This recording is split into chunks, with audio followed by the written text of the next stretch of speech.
今日は特別企画、少林寺拳法の井上博夢先生が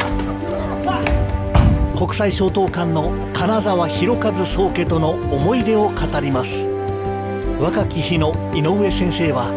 どんな影響を受けたのでしょう。井上先生は国際松濤館の金沢博一先生にお会いしたことがあるそうですね。そうです。それっていつ頃、どんな形であったんですか23年前に我々の部内誌の月刊少林寺拳法、今は解放少林寺拳法ということで出してますけども、その中に私が担当しているところがいろんな先生方にお会いしてお話を聞こうじゃないかということで、勉強したいと。で今回金沢先生においてはですね、調和の哲学、これは私にとって非常に興味深かって、それで取材をさせてもらいました。それが23年前なんですね。でその取材をじゃいきなり会ったこともないのに連絡をして、取材にしたいって言ったわけじゃないですよね。ないですね。その前に何か出会いがあったんですか？そうですね。その前に日本武道館の職員である、私より大先輩の人が私に電話があってですね、井上、これ今日6時か7時かということで金沢先生、国際松濤館の金沢先生来られるからお前聞いたやろということに言われてぜひということで行くと、6、7名の集まりがあって。会食ですか？いや普通の金沢先生を囲んで、それでお話を聞くということで、その時に私印象だったのはやはりもちろん姿勢は素晴らしくあるんですけども、静かな、おとなしい言い方いいのかどうかが静かな人で、ただしっかりと話をされて、自分のその考え方、そこが調和の哲学という考え方を持たれていたということで、そこに私自身が興味を持って「先生」って言ってぜひ我々の部内誌なんですけども月刊少林寺拳法に出ていただけますかっていうことで、それがきっかけですね。その場で頼んだんですか？ですね、こういう雑誌がありますって、近々先生ご連絡していいですかっていう、こういう頼み方だったんですね。いきなり言うとちょっと失礼になるかなと思って。その会合っていうのは金沢博一先生を囲んでの5、6人とお話でしたけど、その5、6人は全員少林寺拳法の方？全然違いますね。そうなんですね。あまりちょっと記憶はないんですけども、その私武道館の職員であった私大先輩は空手をやってましたし、他の方も多分職員ではなかったんで、多分金沢先生に興味を持たれた人が5、6人集まったんじゃないかなと。じゃあそういう武道館の人に囲まれて金沢博一先生が静かにダンディーな感じでいらっしゃったと。もう本当静かに、ただしっかりと話をされて、自分のなんていうか思想を持たれていて、そういう記憶はありますね。で博一先生はどうなんですか？快諾してくださったんですか？そうです。もういいよっていうことで、もう本当にすぐに、受け入れてくれました。以前はですね、うちの、東京の事務所、言えば東京の本部ですね、それが代々木上原のところの近くにあって、そこに先生がわざわざ来ていただきます。車でですね先生運転されて来てくれました。先生に小さな道場ですかっていうことで、一応道場の紹介をした時に、私これがすごく印象があったのは、入って、道場の中入った時一応一礼をして、今度正面ですね、正面を見たら先生合掌礼されるんですよ。私それがそれを本当によく覚えてるんですね。それなぜかというと、空手の先生は合掌礼はされないものだと思ってて、普通にこういうふうに礼をされるんかなと思って、正面向かってされるかと思ったら合掌礼されて、私と思って、それの理由が分かったのは、先生のやはり調和の哲学、そこでやっぱり先生言われているのは、合掌をすることによって気持ちも落ち着き、敵いうものがあったらそれもなくなり、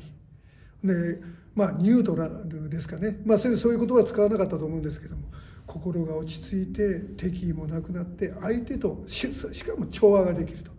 この合掌もいわば手の調和であって、左右の手の調和であって調和ができる。この少林寺拳法の合唱令というのは非常に大事ですねっていうことを言われたように記憶はあります。それで私は最初に道場で合唱令された意味がつながったわけなんですよ、そこで。なるほどね。私それはすっごく正直で不思議というか、やっぱなんか自分らに合わせてくれてるんかなとは、一瞬思ったんですけど、もう意味があったんですね、先生にとって。調和というものがすごく大事だと。で先生はうちの開祖宋道心の先生の本を読まれて、多分カッパブックスの少林寺拳法、秘伝少林寺拳法だと思うんですね、当時で言えば。その中にやはり心の世界というか、心のね問題というか目標というのか、礼儀作法、相手に対する敬意で、それが合唱令につながる、この大事さっていうものを先生はそこでやっぱり言われてたという記憶が私自身もありますので、そこで合唱令が大事だねっていうことをやっぱり言われてましたから。そうですか。で実際その対談した時の内容とか話の印象とかも教えていただけますか。で改めてですね、今回の機会に以前の記事取材のものを読みました。その時にですね、何を思うか言ったら、やはり先生自身のその修行の在り方、あるいは修行のこの段階、まず最初に体の強さを求められたと。私もそうです。体の強さを求められたと。で次にやはり相手を敬っていく心の世界に入っていったと。で次に何かというと調和になっていくと。だから例えば一人でトレーニングしたり、一人で型稽古したりの、自分自身の対話もありますね。当然先生から教わることもありますけど、対話がありますよね。その中で自問自答があったりとかいう中で、そこで例えば自分自身の心技体というものがあれば、これが一つの一体化なる調和になっていくと。自分自身の調和ですよね。やはり心の在り方から技の在り方から自分の体の在り方、使い方からという、ここをまた先生は目標とされたということ。それともう一つ、私はすごい改めて私やっぱり金沢先生のもうまだ息に達してないなと思うのは、すごいなと思うのはですね、調和のことが哲学がやっぱり体得するために目標なんで、試合で例えば怒ることがあったりとか、クソと思ったりとか、ガッツポーズはいけないということがあってもね、でもその広和先生言われるのは、これはあくまで調和を自分自身が求めていく、達成していく、身につけていく手段なんていうんです。型稽古もそう、試合もそう、型の組み手ですかね、稽古もそう、これみんなひっくるめて手段だと。これって私すごく大事なことだと思うんですよね。で我々も少林寺拳法の中で言ったら、試合とか演武でも勝敗がやっぱりつきますから、その中で大事なことはやはり相手との相手がうまくなってもらわないといけないと。相手との調和っていうものがすごく大事になってくるんです。この調和ができた人が賞をもらえたりするって評価なんで、もう金沢先生は試合そのもの、型そのもの、全てこれはいろんなことがあるけども、常に意識することは、私は調和を、この哲学を求めてきてるんだと、求めていくんだっていう、ここに達するための手段だということを言われてるんですね。私これはすごく大事なことだと思うんですね。ですから国際衝闘家の空手の修行の皆さんには、体を通じてそこの調和とは何か、これを自分自身で自問自答したりとか、あるいは型稽古の中で相手と練習する中で、この相手の呼吸を合わせる、相手と間合いを合わせていく、あるいは間合いを外す、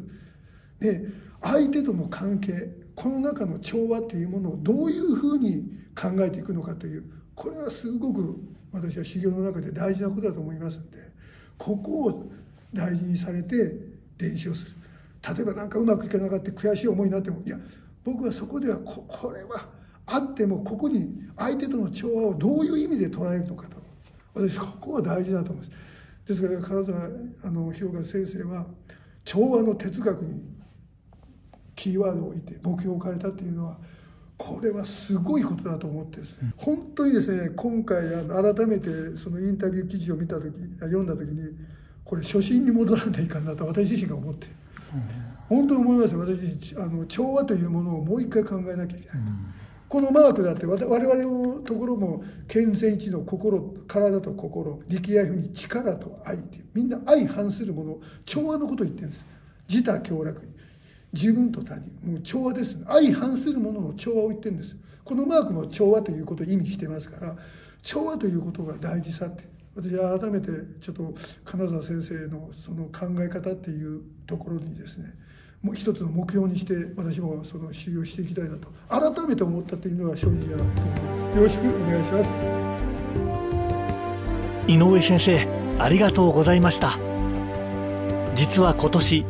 2025年の12月は金沢博一宗家の7回忌にあたります。ぜひ皆さんも宗家のこと、そして国際松濤館の精神について思い返してみてはいかがでしょうか。